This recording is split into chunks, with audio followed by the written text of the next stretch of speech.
Hello everyone, welcome to the Shaurya academy. जैसा कि मैंने आप लोगों के साथ डिस्कस किया था कल के क्लास में कि भूमि सुधार से संबंधित टॉपिक के ऊपर, और मैंने एक बेसिक सा कॉन्सेप्ट आप लोगों का भूमि सुधार के संबंध में पूरा क्लियर किया था। और जो भी व्यवस्थाएं रही थी आज़ादी से पहले की भूमि के संबंध में, भू स्वामित्व के संबंध में, भू राजस्व के संबंध में, उसके ऊपर मैंने आप लोगों के साथ डिटेल से डिस्कशन किया था। कल की पूरी 1 घंटे की क्लास हमारी रही थी। उसके अंतर्गत चूँकि क्लास का टाइम ज़्यादा हो गया था, 1 घंटे की पूरी क्लास हो गई थी, और बड़ी हो जाती, इसीलिए मैंने क्लास को बीच में ही रोक दिया था। और आप लोगों से जैसा मैंने कहा था कि दूसरे क्लास में मैं आप लोग के साथ इसके दूसरे पार्ट को लेकर आऊँगी। तो देखिए, भूमि सुधार का पार्ट 2, ठीक है, लैंड रिफॉर्म भाग 2, भूमि सुधार पार्ट 2 जो हमारा आज का टॉपिक रहेगा वो उसी के आगे से स्टार्ट होगा। ठीक है, तो आई होप कि बेसिक सा जो कॉन्सेप्ट था भूमि सुधार को लेकर के वो आपका क्लियर होगा। एक बार फिर से मैं आप लोग को इसकी एक परिभाषा लिख देती हूँ, ठीक है, यहाँ पर, ताकि कल की चीज़ें आपकी रिवाइज हो जाए। ओके,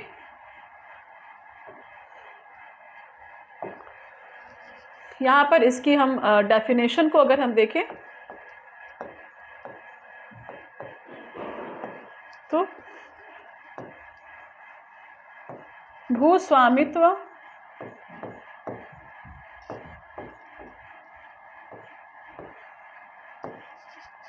का उचित एवं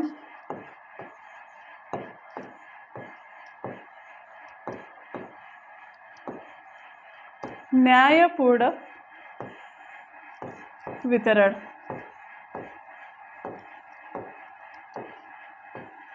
ये इसकी एक बेसिक सी डेफिनेशन है कि भू स्वामित्व का ऐसा वितरण किया जाए जो कि उचित हो, न्यायपूर्ण हो।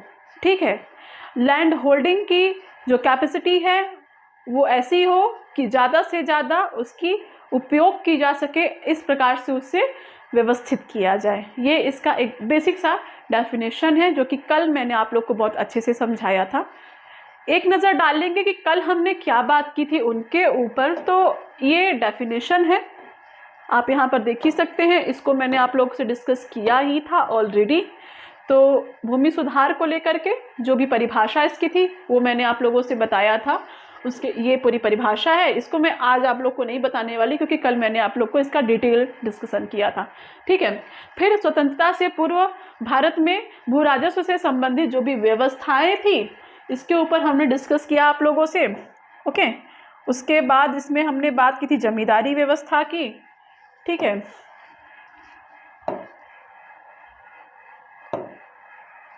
जमींदारी व्यवस्था की हमने बात की थी। ओके,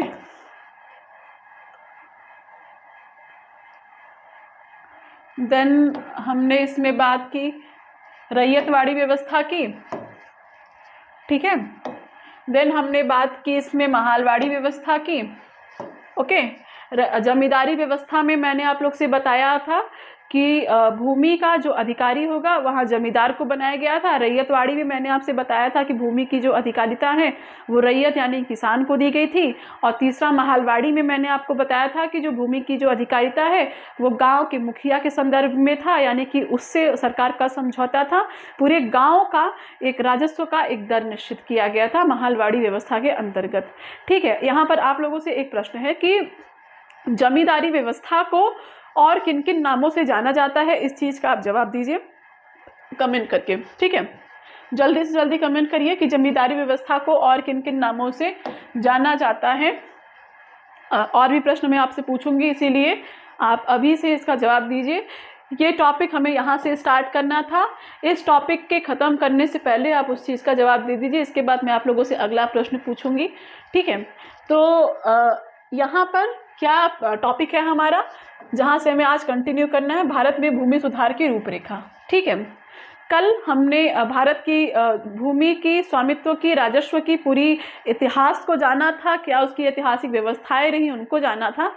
आज हम देखेंगे आज़ादी के बाद से भूमि सुधार का जो कॉन्सेप्ट आया, जो कानून आया, उसकी क्या रूपरेखा थी, किस प्रकार से सुधारों की उसमें चर्चा की गई थी, बात की गई थी। इसको हम यहाँ पर आज की क्लास से स्टार्ट करेंगे। ठीक है, बढ़ते अपने क्लास की ओर। संस्थागत सुधार, भूमि सुधार की रूपरेखा में सबसे पहले यहाँ पर हम बात करने वाले हैं संस्थागत सुधार की। तो यहाँ पर संस्थागत तौर पर क्या सुधार किए गए थे भूमि सुधार में?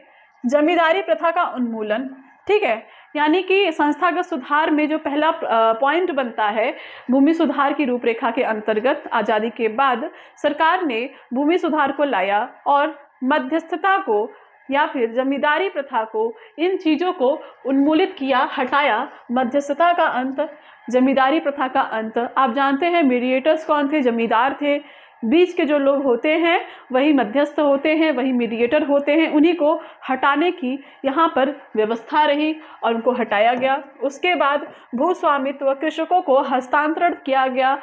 ऐसी व्यवस्था, ऐसा सुधार किया गया कि जिसकी ज़मीन है वो उसे मिले, ऐसी व्यवस्था की जाए। संस्थागत सुधार के अंतर्गत ये तीसरा पॉइंट बनता है कि जिस भूमि के जो मालिक हैं वो भूमि उन्हीं को दे दी जाए, उन्हीं के अधिकार में वो भूमि रहे। अगर मेरी ज़मीन है तो उसका मालिक भी मैं ही रहूँगी। ठीक है, तो ये इसका तीसरा पॉइंट बनता है। खेतों के आकार में सुधार अर्थात चकबंदी और हदबंदी। संस्थागत तौर पर एक और सुधार किए गए, जैसा कि कल के क्लास में स्टार्टिंग में ही मैंने आपको बताया कि जोतों के जो आकार होते हैं, ठीक है, कृषि भूमि में जो कृषि की क्षेत्र होती है, जोतों की जो आकार होते हैं, जितने भूभाग में कृषि कार्य किया जाता है उन्हें हम जोतों का आकार बोलते हैं। तो उसको ज़्यादा से ज़्यादा वृहद किया जाए, उसको लेकर के व्यवस्थाएं लाई गई संस्थागत सुधार के अंतर्गत, जैसे चकबंदी व्यवस्था, हदबंदी व्यवस्था, सहकारी कृषि, ये सारी व्यवस्थाएं इसी के अंतर्गत आती हैं। ये मेन पॉइंट्स है कि संस्थागत सुधार में क्या क्या किए गए हैं। तो इसमें तो सबसे पहले हमने बताया कि जमींदारी प्रथा का उन्मूलन किया गया, मध्यस्थों की अंत की गई, भू स्वामित्व कृषकों को हस्तांतरित की गई, यानी जिनकी ज़मीन है उन्हें दी गई। खेतों के आकार में या जोतों के आकार में सुधार अर्थात चकबंदी, हदबंदी या सहकारी कृषि जैसी चीज़ों को। चौथा पॉइंट भी यही है कि सहकारी व सामुदायिक कृषि को बढ़ावा।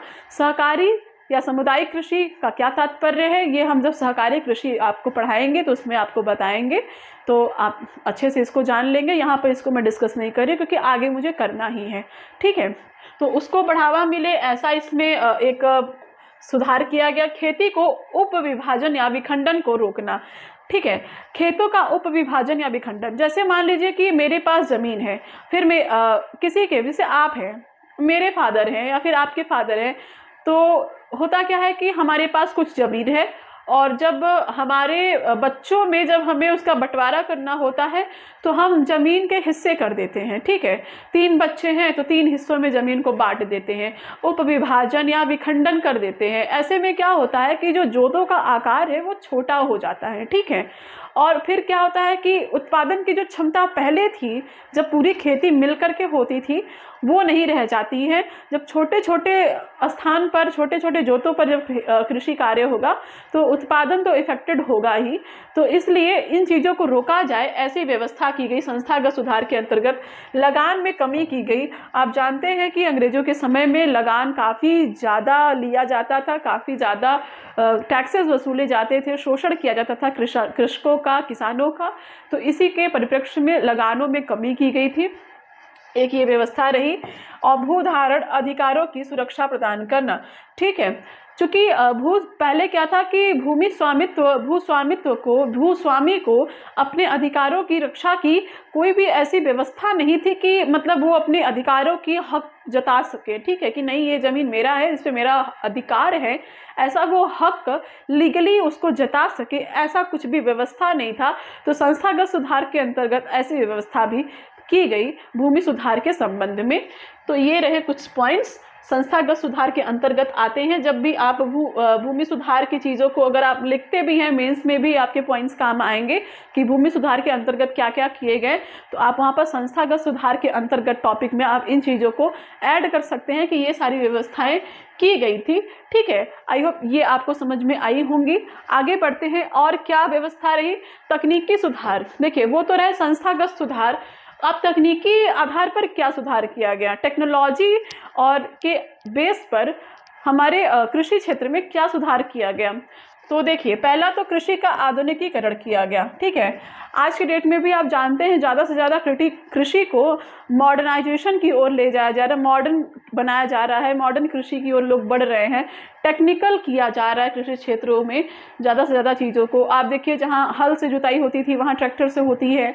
तो काफ़ी चीज़ें हैं जो अब परंपरागत चीज़ों को हटा करके आधुनिक चीज़ों को जोड़ा गया है, अब भी हो रहे हैं। ड्रोन, कृषि में, खेती में ड्रोन के यूज़ को लेकर के भी अब काफ़ी ज़्यादा चीज़ें आ रही हैं कि अब ड्रोन का भी यूज़ किया जाए ताकि अच्छे से निगरानी की जा सके। बड़ी बड़ी जो भूमियाँ होती हैं कृषि क्षेत्र की, उनके खेती में, तो वो कारगर साबित हो सकती हैं। तो ऐसी चीज़ों में टेक्नोलॉजी की वहाँ पर विकसित की जा रही हैं। ठीक है, उसके बाद उन्नत किस्म के बीज। ठीक है, बीजों को लेकर के भी काफ़ी ज़्यादा रिसर्च किए जाने लगे, मॉडिफाइड किए जाने लगे, और हाइब्रिड बीजों का भी काफ़ी ज़्यादा प्रचलन बढ़ने लगा समय के साथ साथ। परंपरागत चीज़ों से दूर हट करके इन चीज़ों में काफ़ी ज़्यादा चीज़ें आगे बढ़ी हैं कि कई कुछ होते हैं ना किस्म, एक दो किस्मों को मिला करके एक नई किस्म को लाना बीजों के संदर्भ में, ताकि खेती में जो उत्पादकता है उन्हें बढ़ाया जा सके, क्वालिटी को इन्हेंस किया जा सके। ऐसे टाइप की चीज़ें करती जा रही हैं, अब भी हो रही हैं। ऐसी व्यवस्थाएं तकनीकी सुधार के अंतर्गत लाई गई थी जब भूमि सुधार का ये कॉन्सेप्ट आया तब। ठीक है, उसके बाद उन्नत किस्म के उर्वरक एवं कीटनाशकों का प्रयोग। ठीक है, तो समय के साथ साथ चूँकि भूमि में खेती को इन्हेंस किया जा सके, ऐसे इसी के परिप्रेक्ष्य में काफ़ी उन्नत किस्म के काफ़ी अच्छे फर्टिलाइजेशन उर्वरकों का यूज़ किया जाने लगा और कीटनाशकों का प्रयोग किया जाने लगा, ताकि कृषि को ज़्यादा से ज़्यादा इन्हेंस किया जा सके, उसमें ज़्यादा से ज़्यादा वृद्धि की जा सके। ठीक है, चौथा, बेहतर सिंचाई व्यवस्था। ठीक है, सिंचाई की जो व्यवस्था थी ये बहुत बड़ी चुनौती रही है हमारे समाज के अंतर्गत। आज भी सिंचाई को लेकर के काफ़ी ज़्यादा मतलब प्रॉब्लम्स आती हैं खेती में, और फिर भी काफ़ी हद तक बहुत चीज़ें सही हो गई हैं। लेकिन पहले चूँकि आप जानते हैं हमारी भारत को कृषि प्रधान देश कहा जाता है, और हमारी जो जलवायु है उसे मानसूनी जलवायु कही जाती है। हमारे यहाँ की अधिकतम चीज़ें मानसून की जो वर्षा है उसी के ऊपर डिपेंडेंट है, खास करके कृषि की चीज़ें। तो एक समय था कि वर्षा के जल पर ही सभी निर्भर होते थे, और पानी ना बरसे तो खेती बहुत ज़्यादा इफेक्टेड हो जाती थी। अब तो मान लीजिए बहुत सी चीज़ें, बहुत टेक्नोलॉजी आ गई है, तो पानी को संग्रहित कर लिया जाता है नलों से और नलकूपों से, पंप से। बहुत सी ऐसी पद्धतियाँ आ गई हैं जिनसे सिंचाई हो रही है। तो लेकिन पहले ज़्यादा से ज़्यादा वर्षा पर डिपेंडेंसी थी, तो कुओं से, तालाबों से, ऐसी चीज़ों से हो जाती थी। जहाँ है वहाँ तो ठीक है, जहाँ नहीं है वहाँ पर वर्षा पर ही डिपेंडेंसी होती थी। तो ये सारी रही थी प्रॉब्लम्स उस टाइम में, तो इनको भी ध्यान में रखा गया, और सिंचाई की जो पद्धतियाँ थी उसमें भी काफ़ी सारे बदलाव लाए गए तकनीकी सुधार के अंतर्गत। ओके, उन्नत उपकरणों व तकनीकों का प्रयोग किया गया। जैसा कि मैंने बताया कि हल से जहाँ खेती होती थी वहाँ ट्रैक्टर से होने लगी। काफ़ी चीज़ें हैं कटाई के लिए, जहाँ पहले हाथ से काट रहे हैं अब मशीनों से कट रही हैं फसलें। तो ये सब चीज़ें लाई गई। अब तो बहुत सी ज़्यादा उपकरणों की, बहुत ज़्यादा मैकेनिज़्म ऐसे बन गए हैं, बहुत से ज़्यादा टेक्निकल ऐसा डेवलपमेंट हो गया है कि अब इंसानों की, जहाँ पहले था कि लोग खेती में बड़े मात्रा में इन्वॉल्व हो जाते थे, काफ़ी लोग मिल कर के खेती की चीज़ों को करते थे, लेकिन अब क्या है कि अब लोगों की भागीदारी उतनी ज़रूरत नहीं होती, क्योंकि अब मशीनें आ गई हैं बड़े स्तर पर। तो जितनी ही बड़े स्तर की खेती है उतने ही कम लोग। ठीक है, आज गाँव में आपको मिल जाएंगे जितना कि एक ही परिवार के सभी लोग कृषि क्षेत्र में लगे हैं। तो लेकिन अब क्या होता है कि ज़्यादा से ज़्यादा जो बड़े स्तर की खेती होती है, वहाँ पर मशीनों से ही हर चीज़ होता है, वहाँ पर लोगों को उतना ज़रूरत नहीं मतलब ज़रूरत उतनी नहीं होती है जितना मशीनों से काम आसानी से हो जाता है। अच्छी भंडारण व्यवस्था, ठीक है, तकनीकी सुधार के अंतर्गत अच्छी भंडारण व्यवस्था और अच्छी विपणन प्रणाली, ठीक है। आप ये जान लीजिए कि अगर मान लीजिए कि आपके पास बहुत सारी व्यवस्थाएं आ गई, आपने बहुत संस्थागत तौर पे भी बहुत सुधार कर लिया, तकनीकी तौर पर भी बहुत सुधार कर लिया, आपकी कृषि की पद्धति अच्छी हो गई, आपका कृषि में उत्पादन अच्छा हो गया, लेकिन क्या फ़ायदा अगर आपके पास रखने का उचित भंडारण की व्यवस्था ना हो, साधन ना हो, तो उस कृषि का, उस चीज़ों का मतलब क्या है। तो इसीलिए भंडारण के लिए भी काफ़ी अच्छे व्यवस्थाएं की गई, काफ़ी बृहद स्तर पर, ताकि जो उपज हैं उनको संभाल के रखा जा सके, आने वाले समय के लिए बड़े स्तर पर उनका भंडारण किया जा सके। विपणन की व्यवस्था, आप जानते हैं समय समय पर कृषि क्षेत्र में फसलों को लेकर के काफ़ी ज़्यादा कानून आते रहते हैं, उनकी मार्केटिंग को लेकर के ऐसी व्यवस्थाएं की गई। और आप जानते हैं MSP जैसी चीज़ों को तो ऐसी चीज़ें लाई जाती हैं, यही सब चीज़ की उत्पादन की चीज़ों से जो किसान जब अपनी फसलों को बेचें तो उन्हें ज़्यादा से ज़्यादा लाभ हो, हानि ना हो, इसीलिए उत्तम विपणन की व्यवस्था की गई है तकनीकी सुधार के अंतर्गत। तो ये चीज़ें भूमि सुधार के कुछ प्लस बेनिफिट्स रही हैं, जिनको हमने देखा 2 पार्ट में, एक संस्थागत सुधार और दूसरा तकनीकी सुधार में। काश्तकारी सुधार को यहाँ पर हम देखें, ये एक अलग सा पॉइंट आ जाता है यहाँ पर। काश्तकारी व्यवस्था के अंतर्गत कृषि भूमि का मालिक खुद खेती नहीं करता था, बल्कि भूमि को काश्तकारों को कृषि कार्य हेतु पट्टे पर दे देता था, ठीक है। आज भी पट्टे पर भूमि खेती कराने की व्यवस्था चलती ही है। कुछ लोगों के पास गांव में बहुत बड़ी ज़मीन होती है, लेकिन अगर वो गांव में नहीं होते हैं तो फिर पट्टे पर अपनी भूमि दे देते हैं, या तो उसके एवज में पैसे देंगे या तो अनाज का बंटवारा, ऐसी चीज़ें होती हैं। तो पट्टे पर खेती कराई जाती हैं, आज भी काफ़ी जगहों पर ये चीज़ें होती हैं।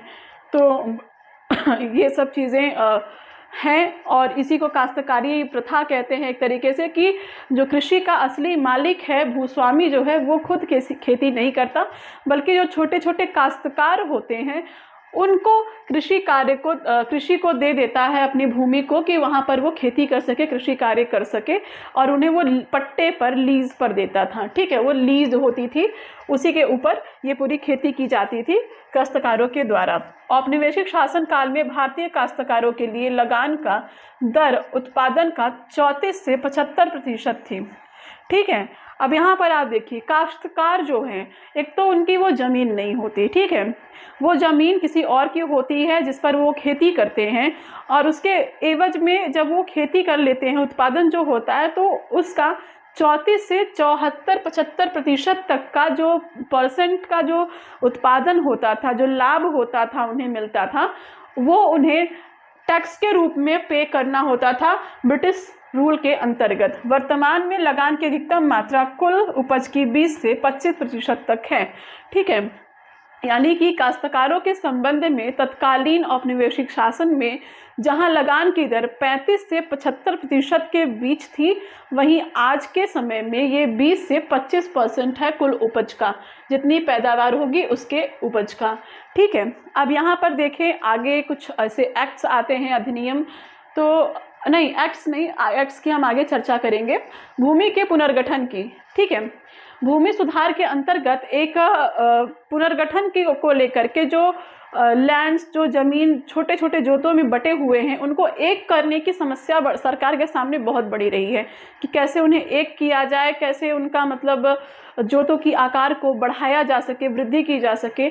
इसके लिए सरकार ने भूमि के पुनर्गठन को लेकर के काफ़ी चीज़ें लाई हैं। इसमें हम एक बेसिक से एक बात को समझते हैं कि भू विभाजन एवं उपखंडन की समस्या के कारण, ठीक है। एक तो जैसे मैंने बताया कि भारत में भू विभाजन या उपविभाजन या उपविखंडन भूमि की बहुत होती है। फैमिली है, फैमिली में बंटवारे हुए छोटे छोटे भागों में ज़मीनों को बांट दिया गया, ठीक है। आप तो अपने लिए ये चीज़ें कर लिए कि आपने तो बराबर बराबर बांट दिया, लेकिन फिर क्या होता है कि उस भूमि की जो कृषि की क्षमता थी, उत्पादन की क्षमता, वो कम हो गई। क्यों? क्योंकि उसके जोतों के आकार छोटे हो गए। रीज़न क्या है? देखिए, बहुत से रीज़न होते हैं। वर्ष 1970 से 71 तक भारत में कृषि जोत का औसत आकार 2.8 हेक्टेयर था, जो कि वर्ष 2015-16 के आंकड़ों के अनुसार 1.08 हेक्टेयर तक रह गया। इस पॉइंट को आप समझिएगा, ये पॉइंट आपके लिए काफ़ी ज़्यादा एक यूज़फुल है इस बात को समझने के लिए कि क्या इम्पैक्ट पड़ा है। ठीक है, देखिए जहाँ हमारे यहाँ 1970 से 71 तक आप देखिए तो जहां हमारे यहाँ जो कृषि भूमि का औसत आकार था 2.28 हेक्टेयर था। ठीक है, यानी कि लगभग जोतों का आकार 2.28 हेक्टेयर तक का रहता था, इससे कम का नहीं रहता था। यानी कि एक ठीक ठाक मात्रा रहती थी, ठीक ठाक क्षेत्रफल रहता था कृषि भूमि का। वहीं आज के समय में घटता जा रहा है, 1.08 हेक्टेयर रह गया 2015-16 के आंकड़ों के हिसाब से। तो आप देख सकते हैं कि कहाँ 2.28, कहाँ 1.08, आधा भी नहीं रह गया है। तो ये चीज़ें बहुत ही चिंताजनक है हमारे समाज के लिए, और हमारे कृषि क्षेत्र में उत्पादन को ये बहुत घटाते हैं, इनमें ये बहुत लॉस देते हैं। तो ये बहुत ही एक तरीके की स्थिति खराब है, अच्छी नहीं है हमारे कृषि क्षेत्र के लिए। तो रीज़न क्या है इन उपविखंडन और उपविभाजन का? रीजन क्या है बंटवारे का? ऐसा रीजन क्या है इन चीज़ों का कि क्यों कृषि भूमि में जोतों के आकार की विभाजन कर दिए जाते हैं, उपखंडन किए जाते हैं? देखिए, भूमि पर जनसंख्या का दबाव, संयुक्त परिवार का विखंडन, उत्तराधिकार का नियम, निजी संपत्ति का अधिकार, किसानों की ऋणग्रस्तता, भारत में प्रचलित बटाई प्रथा, हस्तशिल्प और ग्रामोद्योग का पतन, भूमि से लगाव। ठीक है, ये कुछ पॉइंट्स हैं।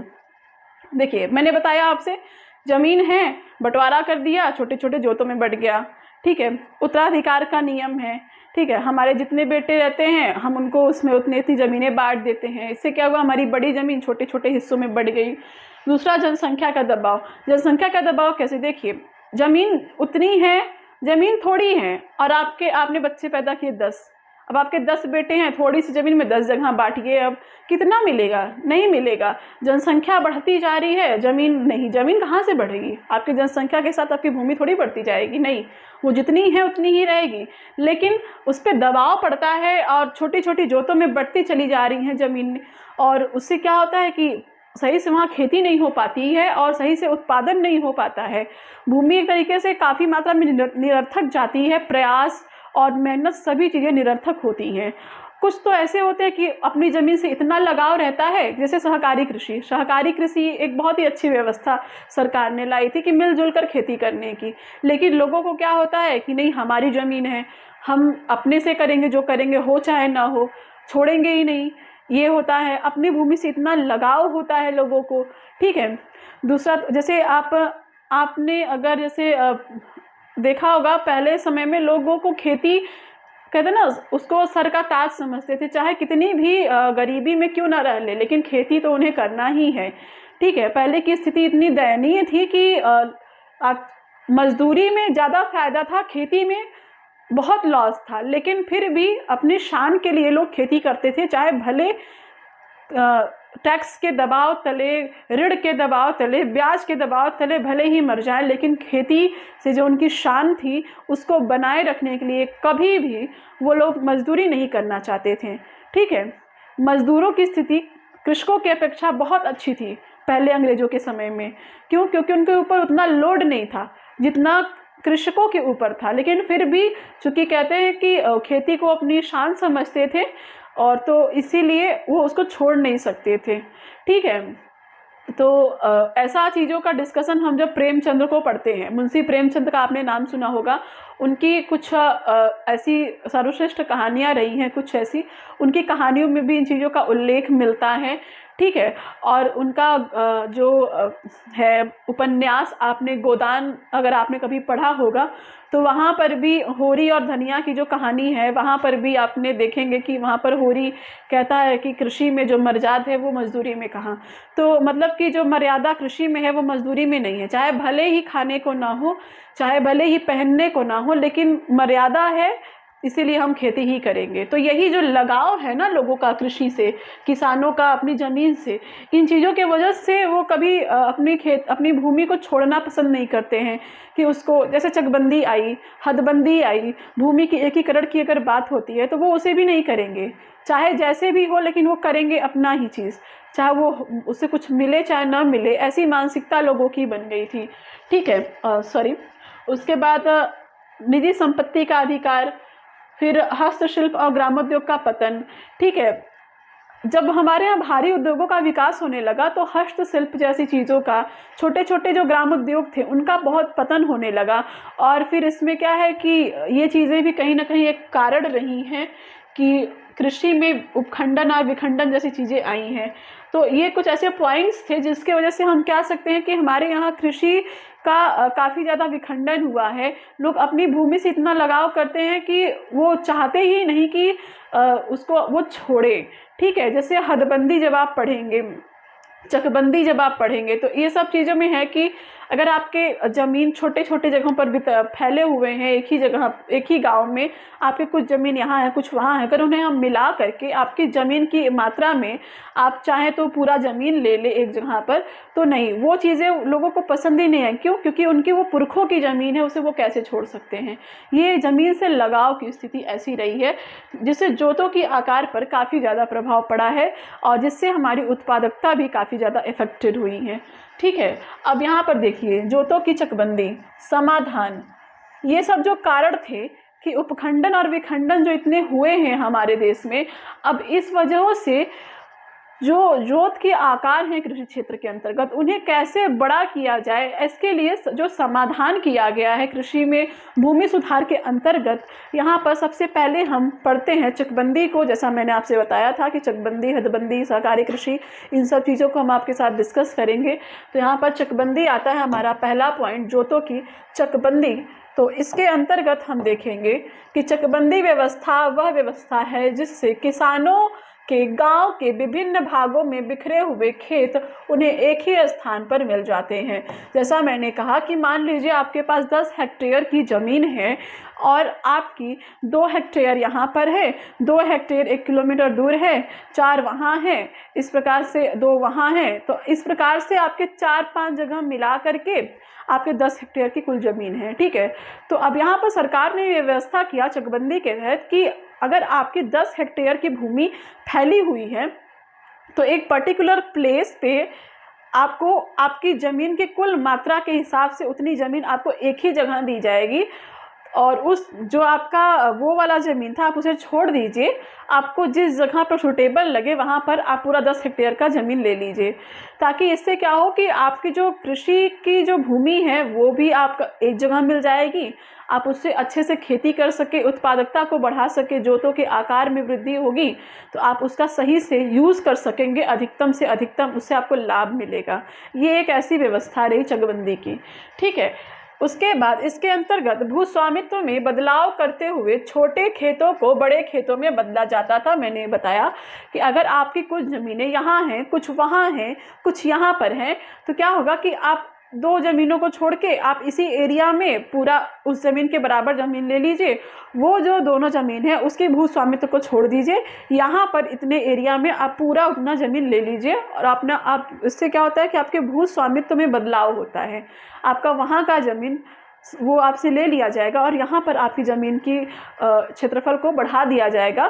भू स्वामित्व में बदलाव करके जोतों की आकार को छोटे से बड़ा करने का ये पूरा कॉन्सेप्ट रहा है चकबंदी के अंतर्गत। ठीक है, इसके बाद इसके लिए भूमि के बदले भूमि अथवा मूल्य विधियों का प्रयोग किया जाता है। ठीक है, अगर मान लीजिए आपको 3-4 जगहों पे आपकी ज़मीन है, ठीक है, चकबंदी के तौर पर चाहे तो आप एक ही जगह पर पूरी बड़ी सी अपनी ज़मीन ले लीजिए, या फिर आप ये करिए कि आप पैसे ले लीजिए, कुछ भूमि के बदले पैसे ले लीजिए, कुछ भूमि के बदले अपना भूमि ही ले लीजिए, ये आपके ऊपर डिपेंड करता है। यानी कि चाहे आप मूल्य या भूमि जो आप चाहें उसके बदले आपको इसमें देने का प्रावधान था। महाराष्ट्र, उत्तर प्रदेश, पंजाब, हरियाणा, मध्य प्रदेश, गुजरात, राजस्थान, बिहार तथा कर्नाटक आदि राज्य में चकबंदी संबंधी कानूनों का कार्यान्वयन सफलपूर्वक किया गया। कहाँ कहाँ पे देखिए महाराष्ट्र, यूपी, पंजाब, हरियाणा, मध्य प्रदेश, गुजरात, राजस्थान, बिहार एवं कर्नाटक, इन राज्यों में चकबंदी कानूनों का कार्यान्वयन सफलतापूर्वक किया गया। लेकिन तमिलनाडु, केरल, आंध्र प्रदेश, पुडुचेरी और उत्तर पूर्व के राज्यों यानी नॉर्थ ईस्ट में अभी तक चकबंदी संबंधी कानून नहीं अपनाए हैं। ठीक है, ऊपर जिन राज्यों की हमने बात की वहाँ पर चकबंदी कानून सफलतापूर्वक लागू भी हैं, चल भी रहे हैं, लेकिन ये कुछ ऐसे राज्य हैं जिन्होंने अभी तक चकबंदी के व्यवस्था को अपनाया ही नहीं है। ठीक है, अभी तक कृषि अधीन क्षेत्र का केवल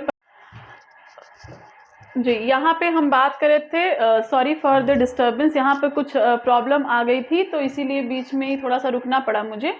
हम बात कर रहे थे इस पॉइंट की आप लोगों के साथ कि अभी तक कृषि अधीन क्षेत्र का केवल 50% ही चकबंदी के अधीन लाया गया है। ठीक है, क्लास बीच में ही रुक गई थी तो थोड़ा सा आप लोग को वो लगा होगा कि क्लास फिर से यहाँ से कैसे रिवाइज हो रही है, तो वो बीच में थोड़ा सा रुक गया था, इसीलिए इसके आगे से मुझे दोबारा से यहाँ पर इसको कंटिन्यू करना पड़ रहा है।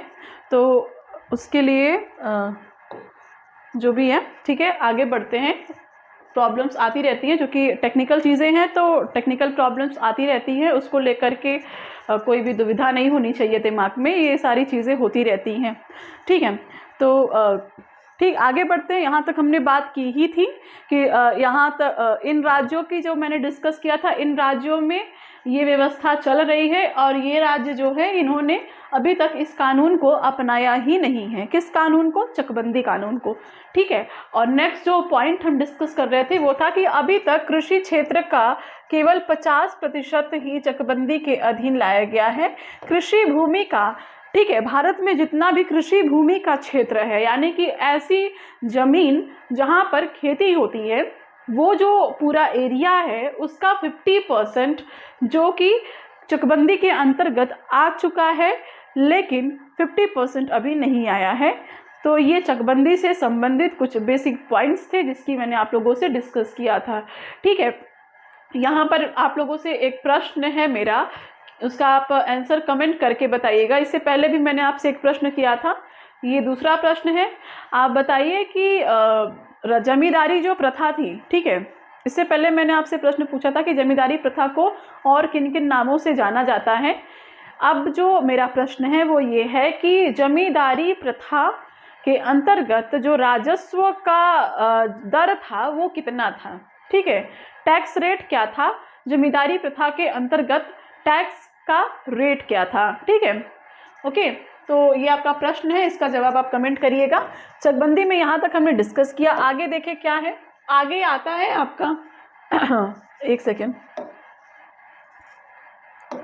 जी, ये आती है सहकारी कृषि का कॉन्सेप्ट सॉरी, सहकारी कृषि। चकबंदी हमने बात की, दूसरा आता है सहकारी कृषि। ठीक है, सहकारी कृषि का क्या तात्पर्य है, इससे क्या मतलब है, इसको हम देखेंगे। देखिए ये पॉइंट आप यहाँ पर देखिए, इसका पहला पॉइंट, इसके अंतर्गत भूमि स्वामित्व में बदलाव किए बिना संबंधित किसान अपने खेतों को आपस में मिला करके कृषि करते हैं। इस पॉइंट को अगर हम यहाँ पर समझे तो देखिए, भूमि स्वामित्व में बदलाव किए बगैर संबंधित किसान अगर मिला कर करके खेतों को कृषि कार्य करते हैं तो इससे क्या होता है कि जोतों की जो आकार है उसमें वृद्धि हो जाती है। कैसे? देखिए, मान लीजिए कि आपकी ज़मीन है 2 हेक्टेयर की, मेरी ज़मीन है 1 हेक्टेयर की, किसी और की ज़मीन है वो 4 हेक्टेयर की है, किसी की 3 हेक्टेयर की है और सबकी ज़मीन पास पास है। ठीक है, पास पास ही है।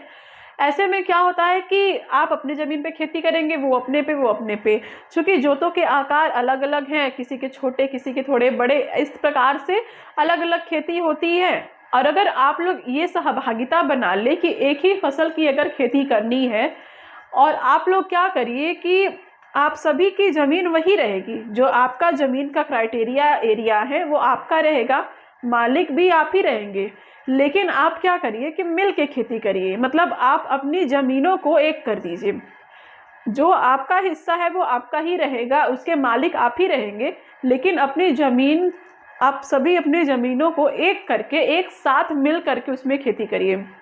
इससे क्या होगा, आपकी जो पैदावार होगी, जो उपज होगी वो बढ़ेगी, उत्पादन बढ़ेगा, कृषि भूमि का आप उत्तम तरीके से उपयोग कर सकेंगे, क्योंकि जोतों के आकार बढ़ जाएंगे और आप मिल के करेंगे तो काफ़ी चीज़ें आपकी मतलब फ़ायदे में ही आएंगी। हर चीज़ों से आपको एक बेनिफिट मिलेगा, आप ज़्यादा से ज़्यादा उसमें टेक्निकल यूज़ भी अच्छे से कर पाएंगे।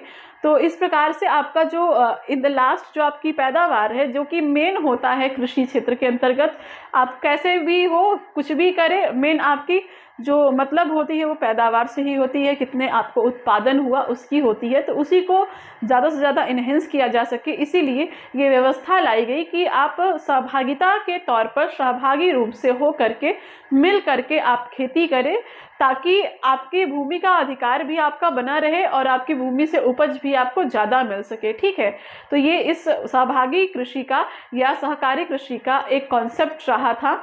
आगे इसका दूसरा पॉइंट देखें तो इससे न केवल खेतों के आकार का इससे न केवल खेतों का आकार बड़ा होता है, बल्कि उपलब्ध संसाधनों की मात्रा बढ़ जाती है और कृषि कार्य संगठित हो जाता है। ठीक है, ये मैंने आप लोगों से बताया ही कि जोत के आकार भी बड़े हो जाएंगे और आप ज़्यादा से ज़्यादा मॉडर्न तरीके से उसमें खेती कर सकेंगे। संसाधन जो है, चूँकि आप सब मिल के करेंगे तो कुछ चीज़ें आप कर दिए, कुछ चीज़ें किसी और ने कर दी, इससे क्या होगा कि आपको उसमें भी बंटवारे हो जाते हैं, आपको वहाँ से भी फायदे होते हैं और एक संगठित कृषि का एक कॉन्सेप्ट निकल करके यहाँ से आता है। ठीक है, उसके बाद यहाँ तीसरा पॉइंट देखिए, भारत में कुल जोतों की संख्या लगभग 80 से 90% जोतों का औसत आकार 2 हेक्टेयर से भी कम है। ठीक है, यहाँ पर ये कहा गया है कि भारत में जो जोतों का आकार है, ठीक है, कृषि भूमि की जोतों का जो आकार है वो उसमें 80 से 90% ऐसे जमीन है जिनकी जोतों का आकार 2 हेक्टेयर से भी कम है। ठीक है, यानी कि 2 हेक्टेयर से कम की भूमि है, लगभग 80 से 90% ऐसे भूमि है जो कि 2-2 हेक्टेयर से भी कम है। जहाँ पर आप सोचिए कि अगर यही बड़ी ज़मीन होती तो पैदावार कहीं ना कहीं उससे तो कहीं ना कहीं ज़्यादा ही रहती, डेफिनेटली ज़्यादा रहती, लेकिन चूँकि कम है और ज़्यादा मात्रा में कम है तो इससे कहीं ना कहीं उत्पादन क्षमता भी बहुत ज़्यादा अफेक्टेड है, प्रभावित है। तो यही यहाँ पर आंकड़ा दिया गया है कि 80 से 90% जोतों का औसत आकार 2 हेक्टेयर से भी कम है भारत में कुल कृषि क्षेत्र का। ठीक है, उसके बाद चौथा पॉइंट यहाँ पर है कि भारत के कुल कृषि क्षेत्रफल के लगभग 10% से कम भाग पर सहकारी कृषि की जाती है और लगभग 2% किसान ही सहकारी कृषि से जुड़े हुए हैं।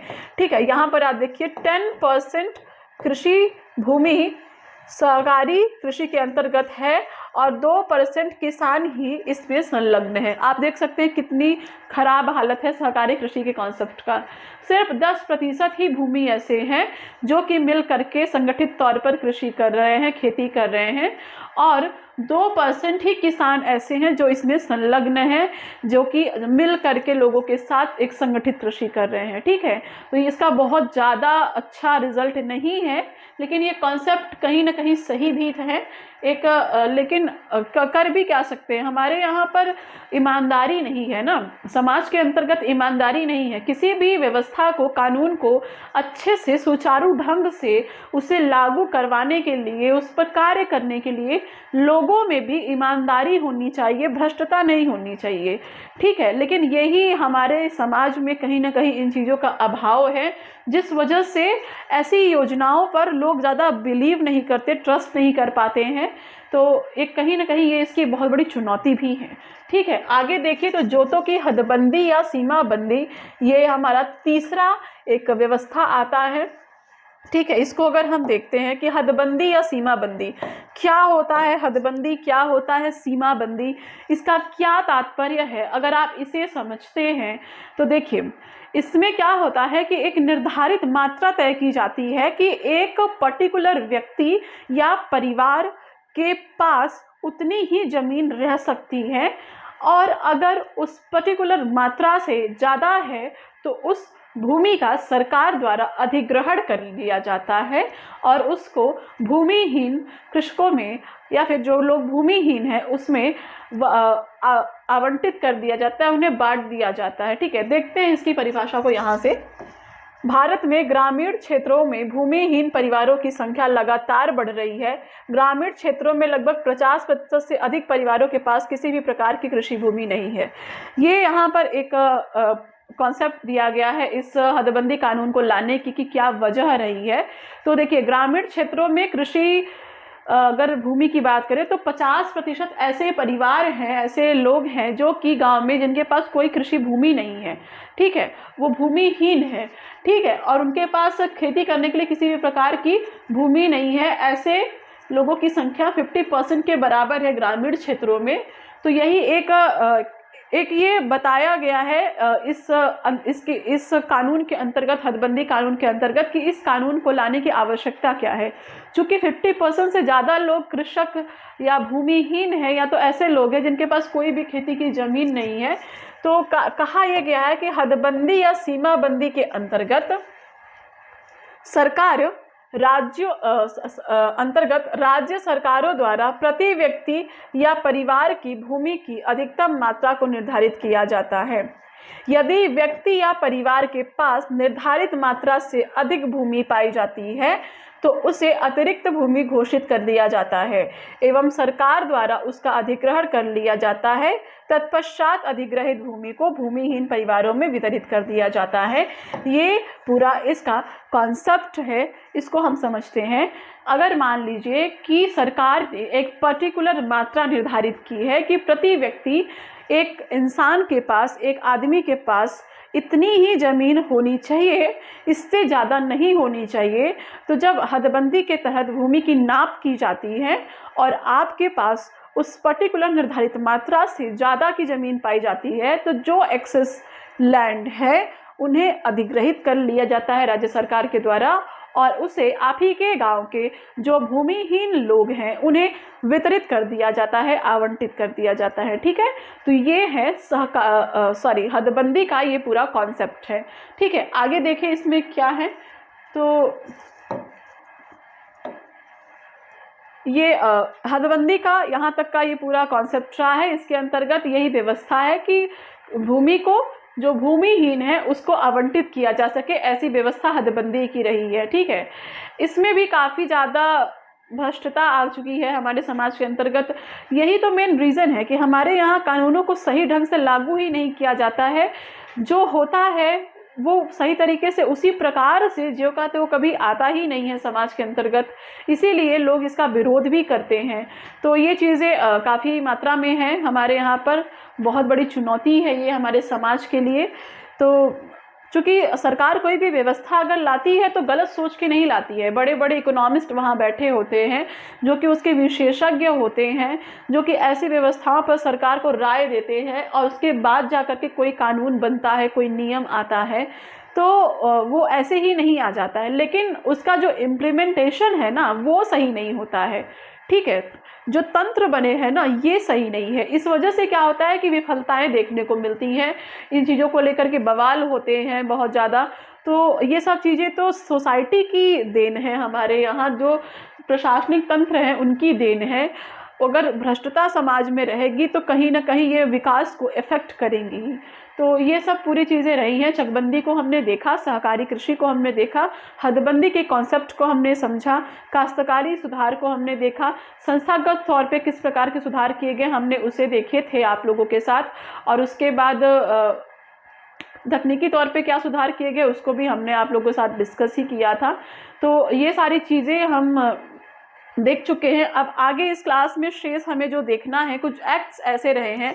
देखिए, इससे पहले हम जानेंगे कि वैधानिक और संवैधानिक तरीके के कुछ उपाय किए गए हैं। देखिए, कुछ संवैधानिक और वैधानिक का अंतर क्या होता है। ठीक है, संवैधानिक एवं वैधानिक उपाय पहले हम पढ़ लेते हैं कि क्या संवैधानिक उपाय है, क्या वैधानिक उपाय है। ठीक है, संवैधानिक उपायों के अंतर्गत देखिए तो संविधान के अनुच्छेद 39 ख और 39 ग में भौतिक संसाधनों को के न्यायपूर्ण वितरण आदर्श निर्धारित किए गए हैं। ठीक है, यहाँ पर एक बात की गई है कि हमारे भारत के संविधान के अनुच्छेद 39 ख और 39 ग 39 बी एंड 39 सी के अंतर्गत ये उल्लेख किया गया है कि प्राकृतिक संसाधनों का उचित एवं न्यायपूर्ण ढंग से वितरण किया जाए, ऐसा आदर्श स्थापित किया जाए।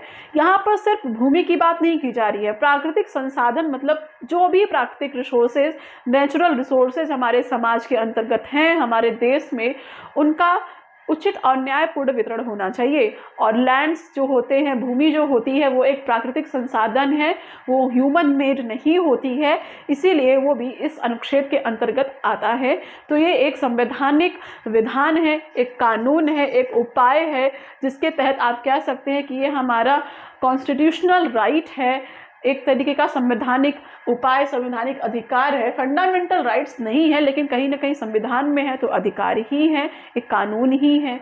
ठीक है, उसके बाद वैधानिक को अगर हम देखें कि वैधानिक तौर पे क्या है, वैधानिक उपायों में देखिए, राज्य द्वारा भूमि सुधार को लागू करने के लिए 280 से अधिक भूमि सुधार कानून बनाए गए हैं। राज्यों द्वारा भूमि सुधार को लागू करने के लिए 280 कानूनों से अधिक भूमि सुधार के कानून बनाए गए हैं। दूसरा, केंद्र सरकार द्वारा भी भूमि सुधार के संदर्भ में भूमि अधिग्रहण कानून 1894 में समय समय पर संशोधन किया गया है और वर्ष 2013 में नया भूमि अधिग्रहण कानून पारित किया गया था। ठीक है, भूमि अधिग्रहण कानून एक केंद्र सरकार का ये बनाया गया कानून है, जिसमें समय समय पर केंद्र सरकार संशोधन करती रहती है और ये एक वैधानिक कानून है। कृषि में भूमि सुधार को लेकर के राज्यों ने भी 280 से अधिक कानून बनाए हैं भूमि सुधार को लेकर के। केंद्र सरकार द्वारा भूमि अधिग्रहण से संबंधित नया कानून भूमि अधिग्रहण में उचित मुआवजे और पारदर्शिता का अधिकार पुनर्वास एवं पुनर्स्थापना अधिनियम, यहाँ पदस्थापना नहीं है, पुनर्स्थापना है। ठीक है, 2013 बनाया गया। ठीक है, एक यहाँ पर आप देख रहे होंगे कि भूमि अधिग्रहण कानून 1894 जो है, ये इसी का एक संशोधित कानून है।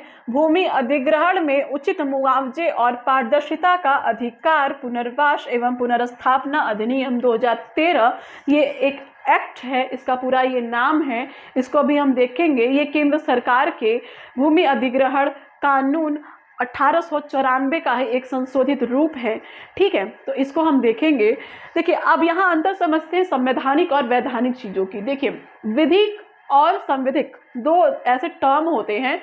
जो चीज़ें संविधान में लिखी गई हो वो संवैधानिक होती हैं। ठीक है, जिनका तात्पर्य संविधान से निकलता हो, जिनको परिभाषित संविधान में किया गया हो, ऐसी चीज़ें संवैधानिक होती हैं। लेकिन कुछ कानून ऐसे होते हैं, जैसे कि आप इंडियन पीनल कोड, आईपीसी की आप धाराएं पढ़ते हैं, वो वैधानिक हैं, विधिक है, संवैधानिक नहीं है। संविधान में उनका कोई जिक्र नहीं है, किसी भी कानून की कोई भी धारा है आईपीसी की, तो उस किसी भी धारा की संविधान में कोई उल्लेख नहीं है।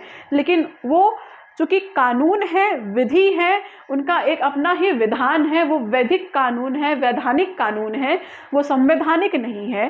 ठीक है, तो इसी प्रकार से यही अंतर पाया जाता है। जो चीज़ें संविधान में हो वो संवैधानिक है, जो वैसे बनाई गई कानून है, संविधान से बाहर है, उन्हें वैधानिक बोला जाता है, क्योंकि वो विधि होते हैं, संविधिक नहीं होते हैं।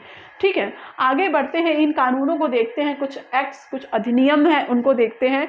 देखिए, 2013 का जो हमने एक्ट बताया, किसका संशोधित रूप है, अगर हम इसे देखें तो भूमि अधिग्रहण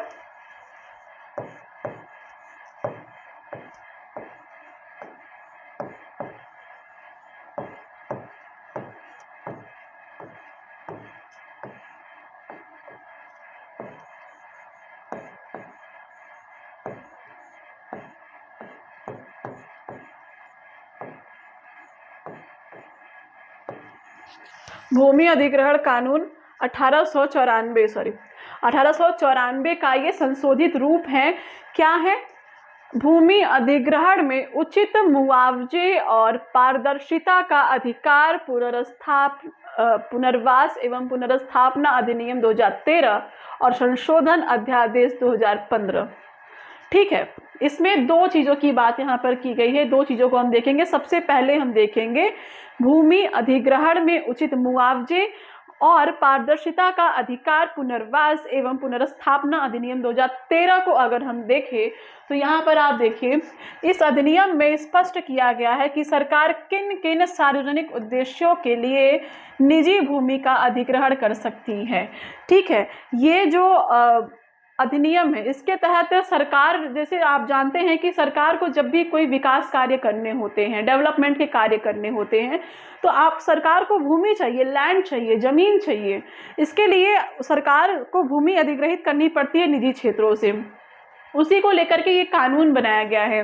अब उसमें मुआवजे का क्या प्रावधान होगा, ट्रांसपेरेंसी कितनी होगी, तो यही ये कानून है कि मुआवजा, पारदर्शिता का अधिकार, ट्रांसपेरेंसी, पुनर्वास कि अगर उसके बदले आपको कोई और ज़मीन दी जाती है कि नहीं, पुनर्स्थापना, ये सब चीज़ों को लेकर के अधिनियम 2013 में संशोधित किया गया था। भूमि अधिग्रहण 1894 वाला जो कानून था उसको, उसी को लेकर के सरकार ने उल्लेख किया है उन रीजंस का, उन कारणों का जिसके तहत सरकार निजी भूमि का अधिग्रहण करती है। ऐसे चीज़ों को इसमें स्पष्ट किया गया है। जैसे यहाँ पर अगर आप देखिए तो आधारभूत बुनियादी ढांचे से संबंधित विकास हेतु औद्योगिक गलियारों, शैक्षिक अनुसंधान, पर्यटन, खेल, स्वास्थ्य एवं अंतरिक्ष तकनीक, ये कुछ ऐसे क्षेत्र हैं। देखिए, आधारभूत बुनियादी ढांचे के विकास हेतु यानी डेवलपमेंट्स के लिए सरकार क्या करती है कि उसे ज़मीन चाहिए, तो जैसे सड़क का निर्माण हो गया, पुल बनाना है, ब्रिज बनाना है, कोई शैक्षिक संस्थान खोलना है, कोई पर्यटन स्थल बनाना है,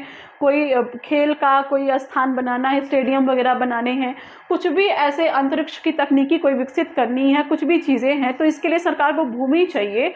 तो निजी क्षेत्रों से वो भूमि को अधिग्रहित करती है बड़े मात्रा पे, जिसके लिए ये ऐसे क्षेत्र हैं जहाँ से सरकार निजी क्षेत्र की भूमि का अधिग्रहण कर सकती है, एक वैलिड अपना रीजन बताकर। ठीक है, लेकिन इसके लिए सार्वजनिक निजी भागीदारी परियोजनाओं के लिए 70% किसानों की सहमति की आवश्यकता होती है। ठीक है, अगर कोई परियोजना ऐसी है जो कि सार्वजनिक निजी भागीदारी वाली है, यानी कि PPP मॉडल पर है, पब्लिक प्राइवेट पार्टनरशिप मॉडल पर है, मान लीजिए कोई एक ऐसी योजना आती है जो कि PPP मॉडल पर है, पब्लिक प्राइवेट पार्टनरशिप, उसमें केंद्र और निजी संस्था का सहभागिता है, कोई ऐसा कार्य, ऐसा एक विजन है जो कि सरकार को अपना चलाना है, एक ऐसी कोई मान लीजिए कोई बड़ी फैक्ट्री ही डालनी हो, मान लीजिए कोई डेवलपमेंट के लिए कोई बड़ी कंपनी ही डालनी हो, तो ऐसे में क्या होता है कि जो PPP मॉडल पे है, पब्लिक प्राइवेट पार्टनरशिप, यानी उसमें निजी और सार्वजनिक यानी सरकारी दोनों की सहभागिता हो, तो ऐसे में क्या है कि ऐसे क्षेत्र के लिए जब सरकार भूमि अधिग्रहित करने की बात करती है तो उस अधिग्रहण के लिए 70% से ज़्यादा किसानों की मंजूरी होनी चाहिए। ठीक है, लगभग 70% किसान उसके लिए सहमति दे कि नहीं, आप अधिग्रहित कर सकते हैं भूमि को, तभी जाकर के ये अधिग्रहण हो पाएगा। उसके बाद आगे का हम देखें, निजी परियोजनाओं के लिए 80% किसानों की सहमति की आवश्यकता होती है। ठीक है, बिना किसानों की सहमति के कोई भी भूमि अधिग्रहित नहीं की जा सकती है। ये यहाँ पर एक पॉइंट है।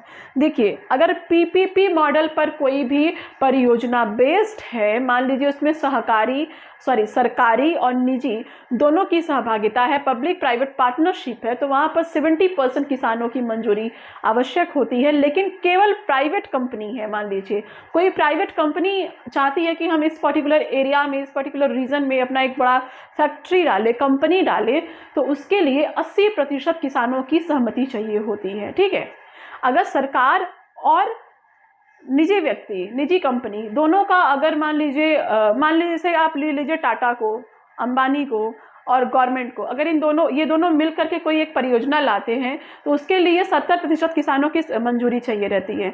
लेकिन सिर्फ अंबानी को अपनी प्राइवेट कोई चीज़ खोलनी हो, टाटा को, अंबानी को, किसी को भी, बिरला को, तो इसमें क्या होता है कि उनको 80% किसानों की मंजूरी लेनी पड़ेगी, क्योंकि वो उनका है, प्राइवेट है, उसमें सरकार का कोई चीज़ नहीं है। प्राइवेट चीज़ों के लिए 80% किसानों की सहमति चाहिए होती है। अगर किसानों की सहमति नहीं है तो भूमि का अधिग्रहण नहीं हो सकता है। बिना किसानों की सहमति के कोई भी भूमि अधिग्रहित नहीं की जा सकती है।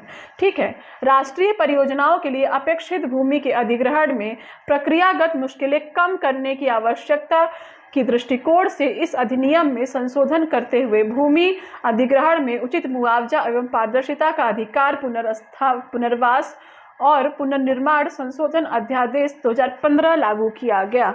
अब आप इसको देखिए। ठीक है, ये जो नियम था इसके अंतर्गत सरकार को या फिर लोगों को, प्राइवेट जो संस्थाएं थी उनको ये लगा कि भूमि अधिग्रहण करने में बड़ी प्रॉब्लम्स आ रही हैं, इतना परमिशन लेना पड़ा, हर चीज़ें, तो समय उनका लॉस होता है और उनको मिले ना मिले इसकी भी गारंटी नहीं होती, तो अधिग्रहण करने की जो पॉसिबिलिटीज़ थी वो कम नज़र आती थी। इसी को लेकर के इस नियम में 2013 के इस नियम में संशोधन किया गया और 2015 में इसी का संशोधन अध्यादेश पारित हुआ। ठीक है, पूरा नाम वही है, भूमि अधिग्रहण में उचित मुआवजा एवं पारदर्शिता का अधिकार, पुनर्वास और पुनर्स्थापना संशोधन अध्यादेश 2015।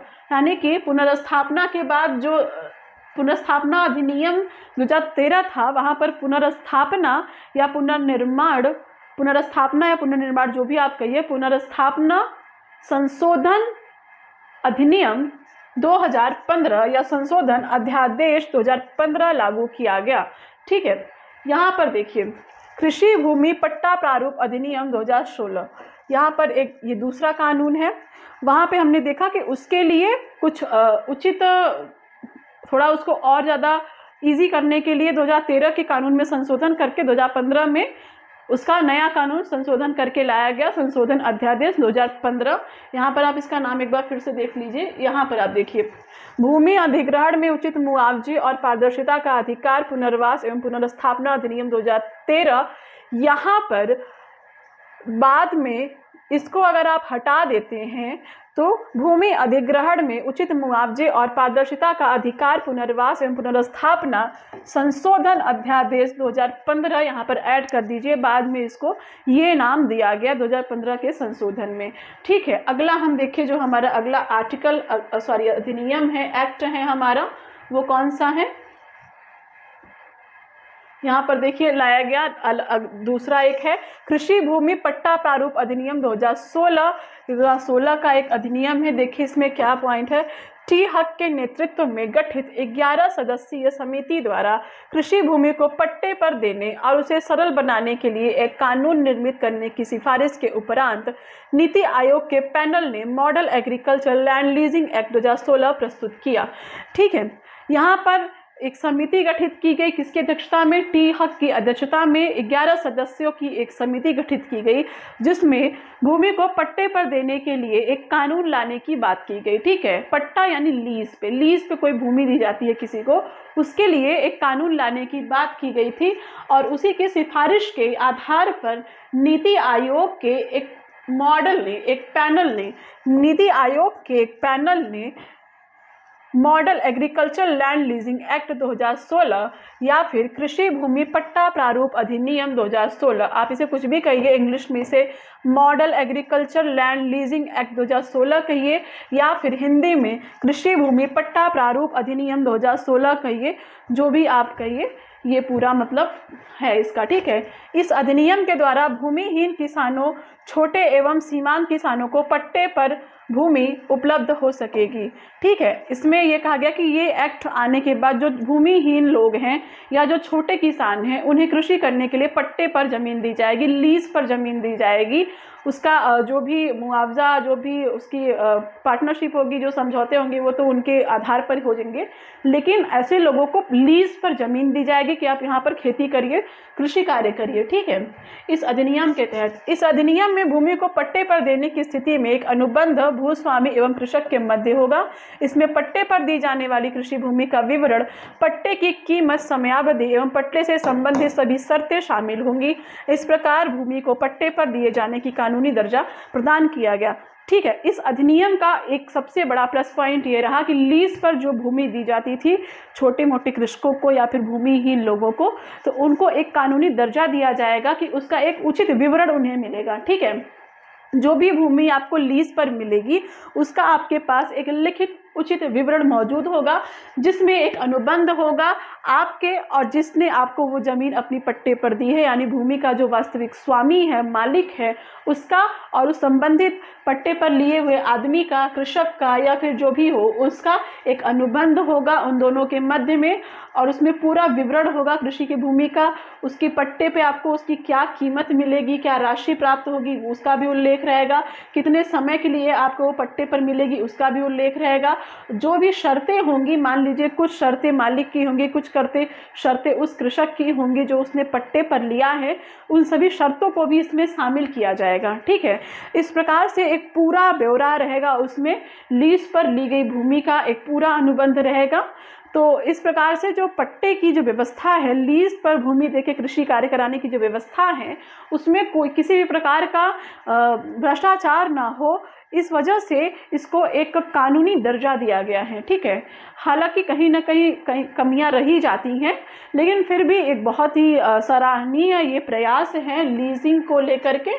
ठीक है, तो अब ये शर्तें क्या हैं, ये तो कृषक और उस भूमि स्वामी के अंतर्गत तय होती है, और उसी को लेकर के लिखित पूरा दस्तावेज रहता है, उसी के आधार पर हर कार्य होता है। ये रहा हमारा 2016 का एक्ट। ठीक है, तो इसमें हम देखते हैं एक और पॉइंट है यहाँ पर, डिजिटल इंडिया भूमि अभिलेख आधुनिकीकरण कार्यक्रम। ये टर्म है, आप इसको ध्यान में रखिएगा, डिजिटल इंडिया भूमि अभिलेख आधुनिकीकरण कार्यक्रम। इसमें कुछ नहीं है, यहाँ पर मैं बस इस टर्म को आपको बता दूं कि यहाँ पर अगर मान लीजिए ये टर्म आता है तो इससे आपको कोई ऐसा ना हो कि संशय रहे कि ये टर्म तो मैंने सुना ही नहीं है। ये पूरा एक ही टर्म है कि डिजिटल इंडिया भूमि अभिलेख आधुनिकीकरण कार्यक्रम। ठीक है, दो चीज़ों को, दो कार्यक्रम को मिला करके इसे एक नाम दिया गया है। अब वो दो कौन हैं, तो आप उन्हें बस ध्यान में रखिए कि किन दो कार्यक्रम को मिला करके ये एक संगठित ये नाम दिया गया है इसको, तो इन्हें आप ध्यान में रखिए, इसमें और कुछ नहीं है जानने को। वर्ष 2008 में मंत्रिमंडल ने दो योजनाओं, ठीक है, अब आप इसको ध्यान रखिएगा कि ये 2008 में आया था ये टर्म। दो योजनाओं, भूमि सुधार प्रभाव भूमि अभिलेखों का कंप्यूटरीकरण एवं राजस्व प्रशासन का सुदृढ़ीकरण एवं भूमि का अभिलेख का अद्यतनीकरण को डिजिटल इंडिया भूमि अभिलेख आधुनिकीकरण कार्यक्रम नामक एक संशोधित कार्यक्रम में मिला दिया गया। एक बार फिर से देखिए आराम से, भूमि सुधार प्रभाव भूमि अभिलेखों का कंप्यूटरीकरण एवं राजस्व प्रशासन का सुदृढ़ीकरण एवं भूमि अभिलेखों का अद्यतनीकरण को डिजिटल इंडिया भूमि अभिलेख आधुनिकीकरण कार्यक्रम नामक एक संशोधित कार्यक्रम में मिला दिया गया। अब आप इसको यहाँ समझिए, आपको ये लग रहा होगा कि दो हैं कि तीन हैं। यहाँ पर आप देखिए, मैं इसको अच्छे से आप लोग के साथ यहाँ पर इसको लिख देती हूँ। देखिए, पहला जो है, पहला जो कार्यक्रम है, पहला कानून, 1 सेकेंड,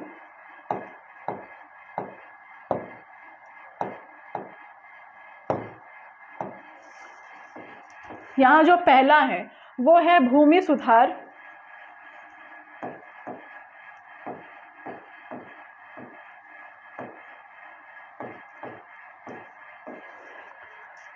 प्रभाव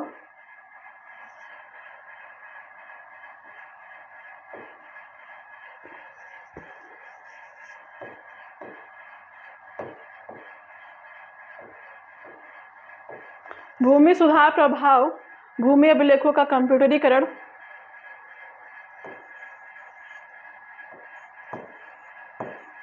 वन सेकेंड, सॉरी,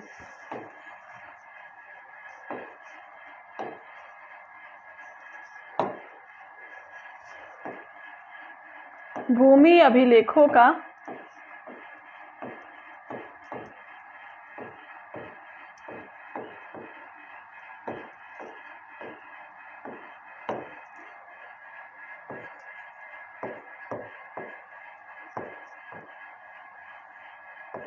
कंप्यूटरीकरण एवं राजस्व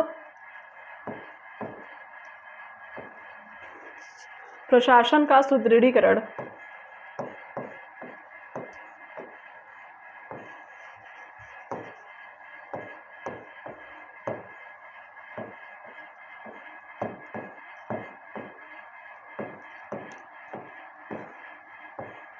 सुदृढ़ीकरण एक ये कार्यक्रम है।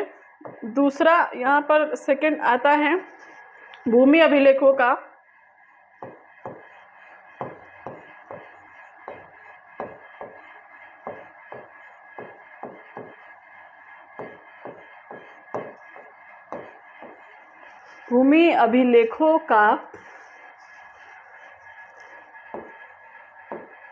अद्यतनीकरण।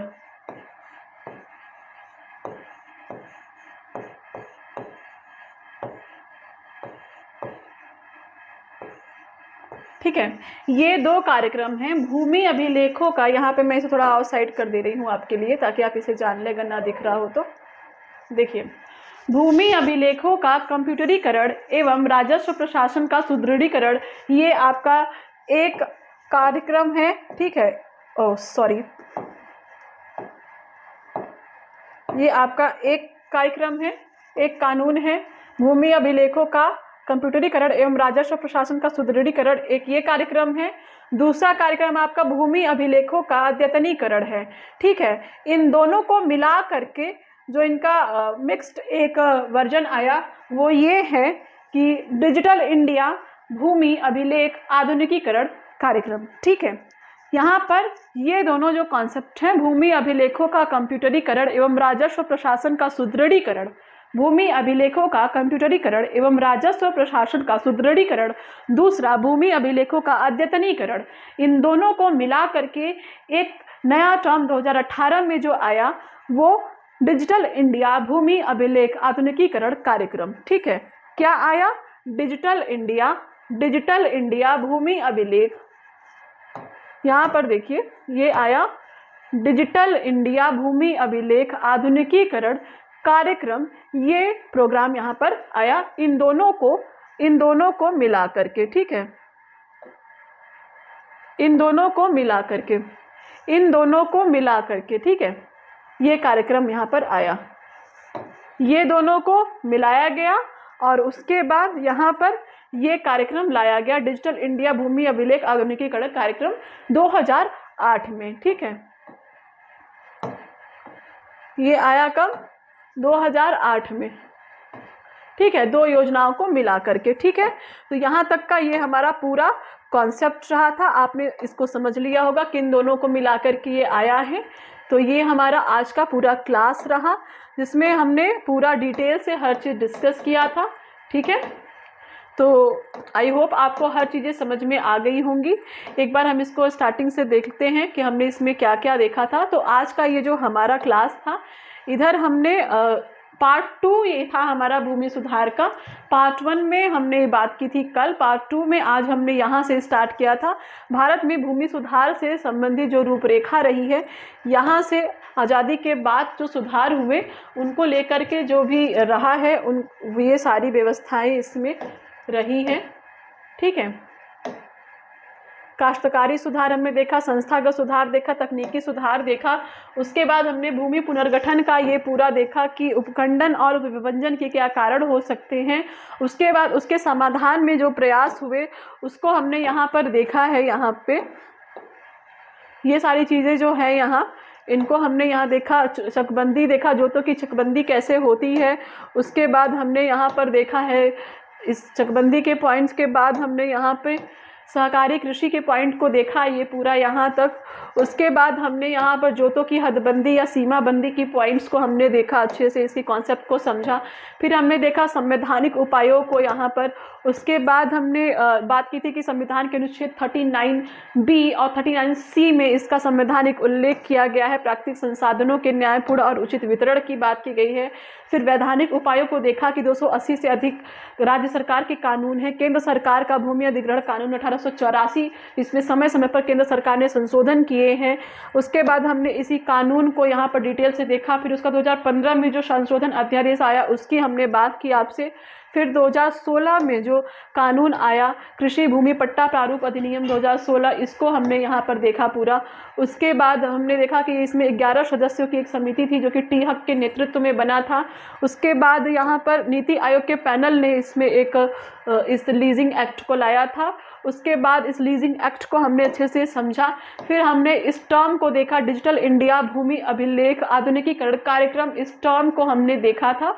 और इस टर्म में हमने यहाँ पर बात की थी कि ये दोनों जो व्यवस्थाएं थी, ये कार्यक्रम जो थे, भूमि अभिलेखों का कंप्यूटरीकरण एवं राजस्व प्रशासन का सुदृढ़ीकरण, दूसरा भूमि अभिलेखों का अद्यतनीकरण, इन दोनों को मिला करके जो नया टर्म आया 2018 में, डिजिटल इंडिया भूमि अभिलेखों का आधुनिकीकरण कार्यक्रम। ठीक है, तो यहाँ तक हमारा ये पूरा भूमि सुधार का जो क्लास है वो यहाँ पर ख़त्म होता है। और thank you so much for watching.